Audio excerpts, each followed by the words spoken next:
गांव के बाहर घने जंगलों के बीच एक पुरानी हवेली खड़ी थी। लोग कहते थे कि उस हवेली में एक दर्दनाक रहस्य छिपा है। वर्षों पहले एक धनी परिवार उस हवेली में रहता था। एक रात अचानक पूरा परिवार रहस्यमय तरीके से गायब हो गया।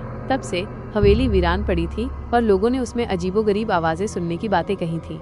एक रात 4 दोस्त राहुल, सीमा, विक्रम और अंजलि उस हवेली को देखने का फैसला करते हैं। वे भूत प्रेत की कहानियों को सिर्फ अफवाह मानते थे। टॉर्च और कैमरे लेकर वे हवेली के अंदर घुस गए। हवेली के अंदर सब कुछ धूल और मकड़ी के जालों से ढका हुआ था। पुरानी तस्वीरें दीवारों पर लटकी थीं, जिनमें उदास चेहरे दिखाई दे रहे थे। वे धीरे धीरे आगे बढ़े, हर कमरे की तलाशी लेते हुए।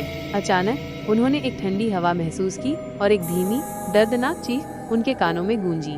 डर के मारे वे एक दूसरे को पकड़कर खड़े हो गए। चीख फिर से आई, इस बार और भी तेज। उन्होंने देखा कि एक धुंधली आकृति गलियारे के अंत में खड़ी है।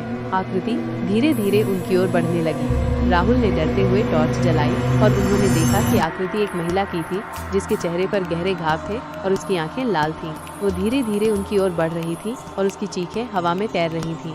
वे डर के मारे भागे, हवेली से बाहर निकलने के लिए दौड़ पड़े। जैसे ही वे दरवाजे के पास पहुंचे, दरवाजा अचानक बंद हो गया। वे घबरा गए और उन्होंने दरवाजा खोलने की कोशिश की, लेकिन वो नहीं खुला।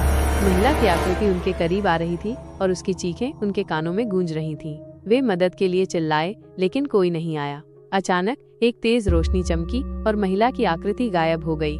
दरवाजा अपने आप खुल गया और वे भागकर बाहर निकल गए।